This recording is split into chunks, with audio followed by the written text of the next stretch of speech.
Loving a spouse with mental illness is no easy task.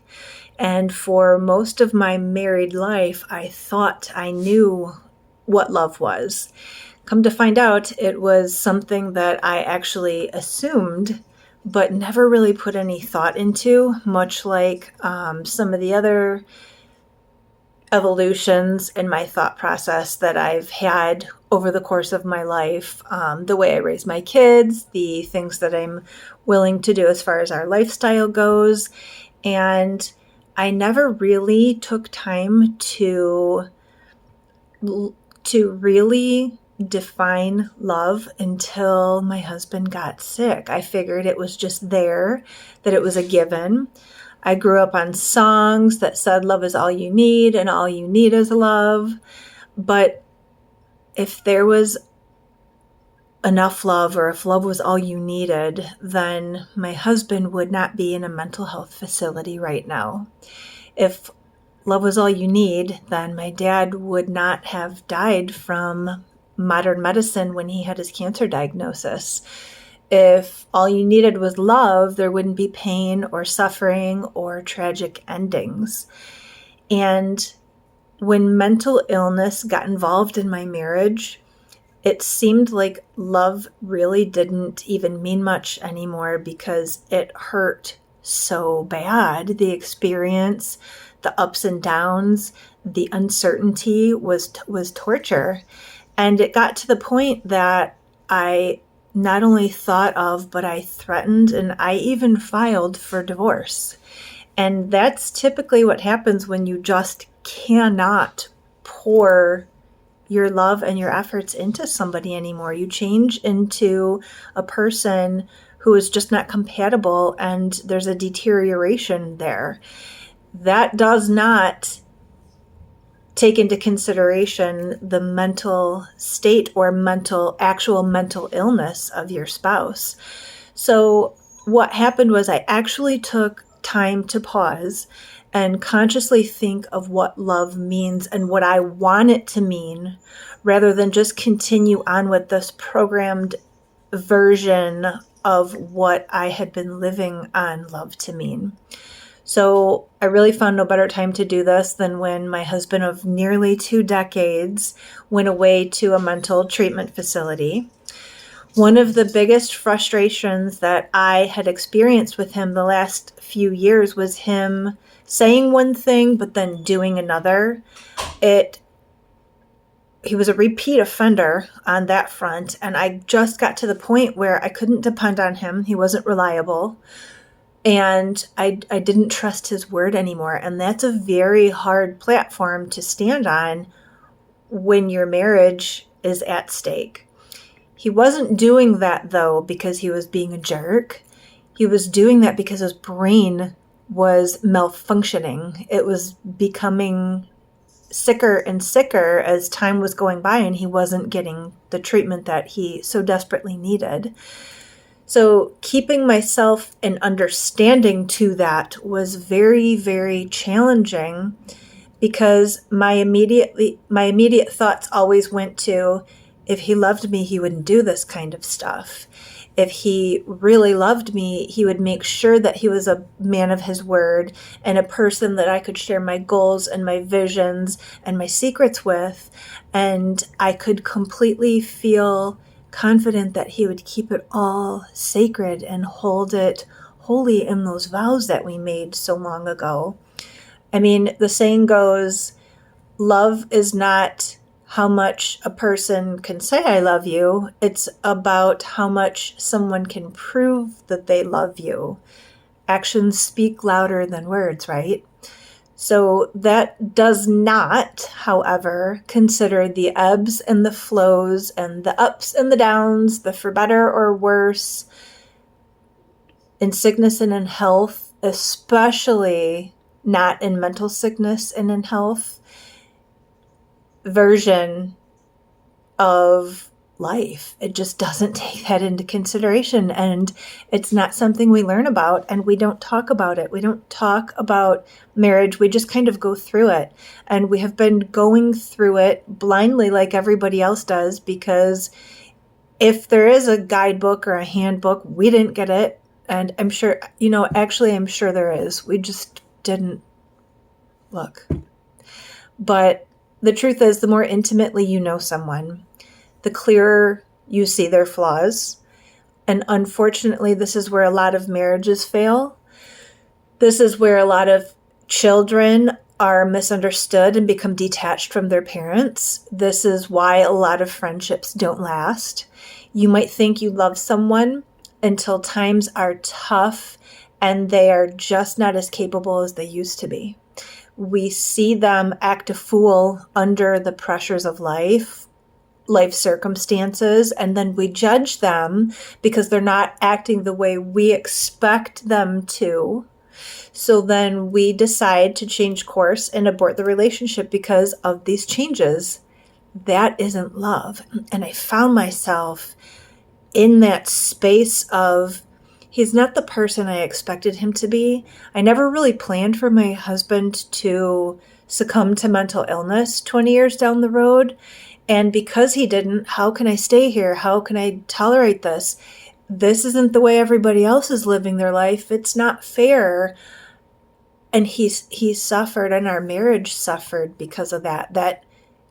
That is because I hadn't had a clearly defined love. I didn't know what my definition was.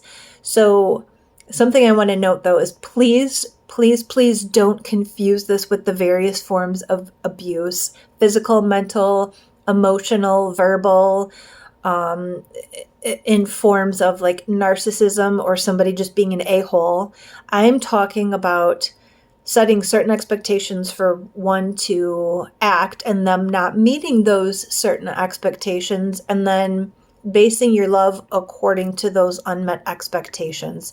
This is an unfair way to set someone, the people that we love, up for failure according to certain conditions. This is conditional. Love is something different. So please don't confuse that with any form of abuse. Although we had unfavorable circumstances, we didn't fall into a category of abuse. It was a matter of boundary setting. What was I willing to take? What was I not willing to take? How long was this going to go on? At what point would I step away and say, I love you because of this, but I can't stay here anymore? That's much different than abuse. Love is choosing to serve someone and be with them despite their filthy situations that pop up. It's deliberate, it's patient, it's pain and sacrifice, even when it causes hardships in your life and situations we wish we weren't going through. I have thought to myself more times than I'd like to admit, this isn't where I thought I'd be at this point in my life or in my marriage, or I thought we would be doing different things than we are right now. And it seemed like we were just chasing our tail or treading water just to keep afloat and not drown in our circumstances. And it became evident that love for us was for me to see the darkness that he was going through and defying that impulse to jump. My instinct is to just jump and go towards something else. If this isn't going to work out, why waste my time doing it? And that is the toxicity of society, that when things get hard, go away and go do something else rather than work through the hard. My husband had been going downhill for a very, very long time. And on many occasions, he claimed and he intended to make changes, to be true to his word and to do what he said he was going to do, and to make these big, huge changes and take control of his mind. And he was going to do this therapy, and he was going to talk to that counselor, and he was going to make these outstanding lifestyle adjustments. And some of them he started. Most of them, all of them, he didn't finish. And it never happened. The change never happened. So I related his love for me and our family to his false claims of getting back on track and doing better. And it ended up being this roller coaster, this constant roller coaster of emotions. And I mistaked that for his lack of love.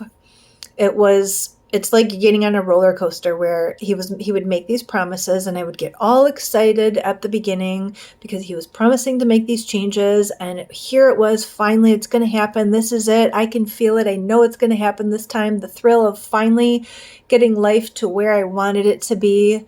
And then that first turn came about, and the ride got you get that wave in your stomach, and then you'd go on to the next one. It'd get a little stronger.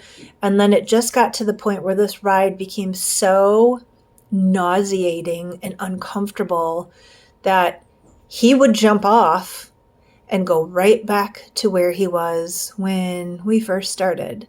So I felt abandoned because here I am still on the ride. I was disgusted that he made another choice. I was frustrated, and at times it felt nothing short of tragic. I just felt like our marriage was always this huge tragedy, and I would get so pissed and so mad that I wouldn't want to talk to him. I wouldn't want to see him. I wouldn't want to even look at him anymore. I didn't get it. He said he wanted help. He said he was choosing help. He said he was getting help. But then he would run away, and why was he running away? And I had to constantly remind myself that I knew he was mentally sick. He would dabble in the conversation or the light conversation that he had mental illness, but he never really went deep into it. It's scary, and I get it. It's scary. Nobody wants to sit in that and sulk in the I have mental disease and I need help and I just don't function the way I want to, especially as a man, a husband, a father, a provider. I'm sure that sucked for him and was horribly painful. And I caught myself many, many times resenting him for that. And I had to work very hard to pull myself out of that mind frame. And I will tell you that it was very painful, and it caused me to use the word love or not use the word love many times because of it. Nobody wants to choose pain in their love story, and they certainly don't want other people to know about it. The last thing I wanted anybody to know was that I was in what seemed to be failing marriage. And the last thing Josh wanted anybody to know was the same thing. And additionally, that he had a mental issue and could not get in front of it, and he couldn't get a hold of it. And it just continued to get worse. And to him, although it was shitty, he got comfortable in our crumbling life.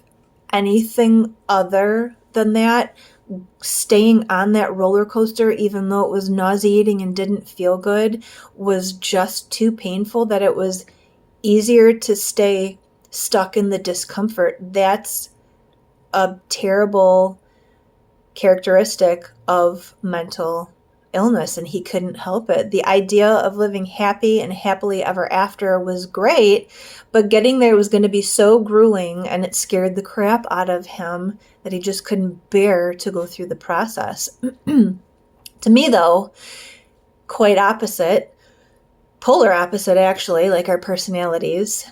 Not doing the things to get there was the painful piece to me. My expectations were set on taking those action steps, no matter how unpleasant they would be. And right before he reached his hand out for help, for treatment, it hit me.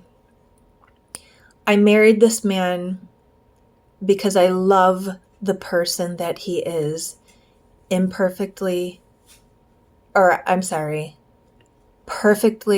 imperfect. The stinky fishing and leaving fish in buckets and muddy boots and packing him up for hunting trips and him being gone and going on hikes, and then now it's raining, and for his free-spirited, not really thinking of making our plans all the way through, and here I am trying to get the cooler and the bags all packed, and he's just ready to go. He's very emotionally expressive, as much as he is forgetful, all of it. That's the stuff I signed up for. Those were all the lovely parts of marriage. I also signed up for, though, the ugly worry for the times that I believed that his life was in danger. I signed up for the lack of sleep because he didn't come home when he said he was, because he fell asleep in his car somewhere.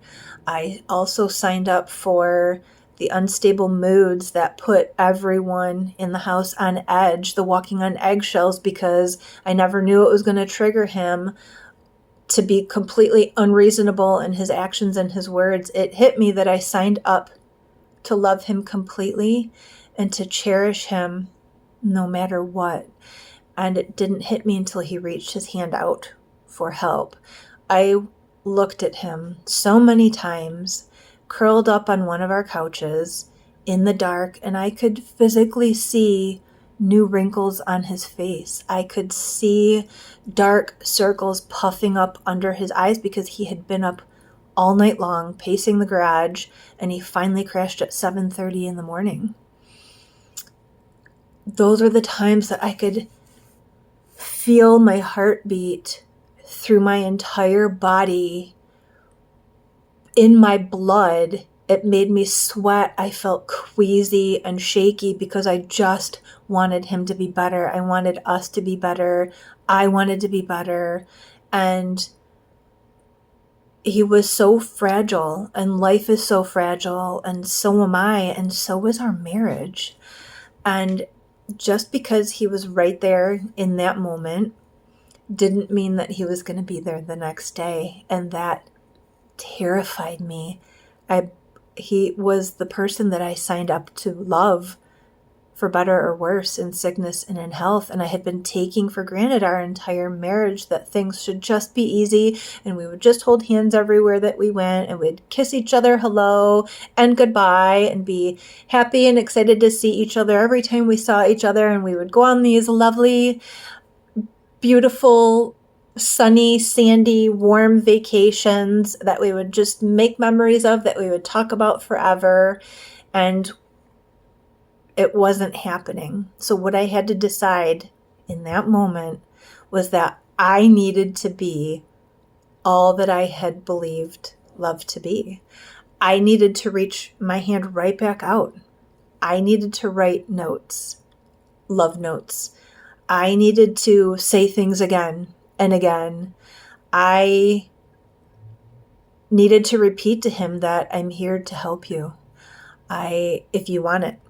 I am here to love you with all my heart and to support you if you choose it, over and over and over again. I had to say it too much. I had to show it too much. I had to love as much as I possibly could, because everything is so temporary. All of those times that I thought would just last forever and just would be the way life was going to be, they started to dissipate and seemed like they were going away, and it was slipping through my fingers, and it was scary. And like I said, everything is so temporary, including life, but love outlives us all. And I didn't want to waste it or spend the rest of my life wondering what if I would have. So I had to come to the realization that love isn't perfect. Our love certainly isn't perfect. I had to set my expectations on that, and was not going to be anything otherwise. Love and marriage is not a fairy tale, and it certainly doesn't come easy. But what love means to me now is to overcome obstacles, even the hard ones, especially the hard ones. Facing challenges that suck so bad that they hurt your feelings and you just can't even stand to look at that person anymore, even though you love them to pieces. Fighting to be together even when one of us doesn't feel well, even when one of us isn't well. Nobody intends to get sick, whether it be cancer or get a heart attack or a stroke or go off to war, lose a limb, get diabetes, lose a limb, get in an accident, whatever it is. Nobody intends or plans for that. But if we have a definition of what love is, then it surely does make it easier to hold on and to never let go if you both can still claim that you want it and that you want each other. And we got to that point. Like I said, I'm not going to hide the fact that I threw the word divorce out there, and I didn't mean it. I didn't want it, but I did not have a clear definition of what love meant to me. So I got so sidetracked by and frustrated by saying things that I didn't mean. Love is such a short word. It's easy to spell, but it's so hard to define, and it's definitely impossible to live without. Love is work. It's not a given. And I almost lost it because I couldn't define it. It's realizing that every hour, every minute, every second was worth it because you did it together. Months before he left, I added to the paperwork of filing separation. And then in the process of helping him get to where he was going for treatment, times got even more challenging for us. They got even harder. He was so scared to face these demons, this brain bully that he had going on, that he acted like he didn't even want to be around me. And I say he acted like, he acted like he did. He wasn't around me. He wasn't around our family. But that was his illness. That wasn't him. That wasn't the man I loved. I didn't love his illness. I loved him.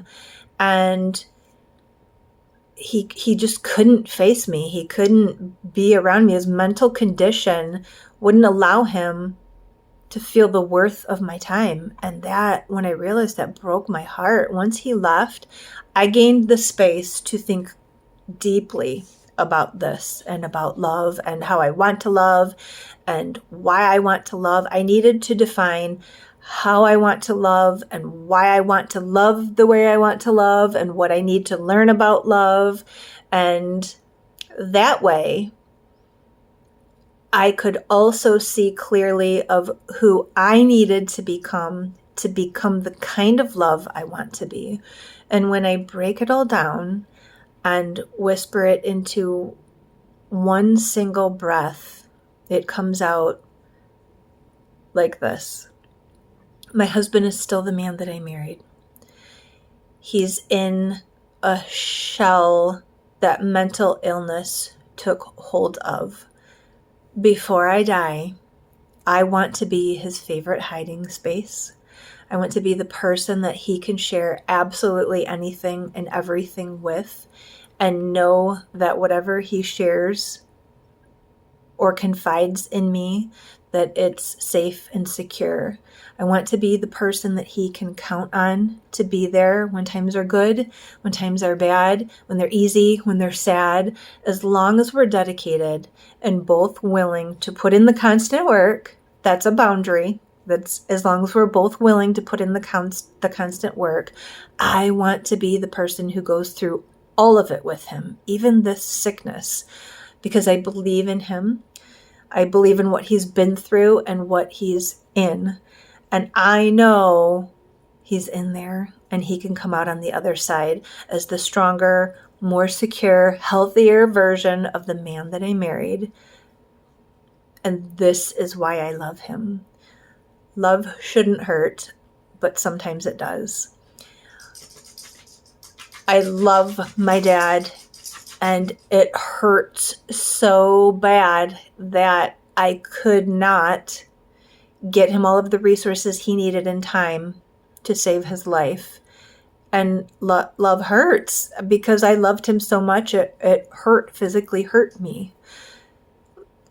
Love hurts sometimes. It's just the way it is, not intentionally, but because that's just the way life flows. And this is the way that I've chosen to define it for myself. Once again, love shouldn't hurt because somebody is intentionally hurting you. That is abuse. I'm talking about loving someone with mental illness, in sickness and in health. So for those people asking, how did you just stay on track? How did you not leave? How did you hang in there? It wasn't easy. And it took a lot of constant reminders of why I was holding on. But I set my boundaries and I defined what love meant for me.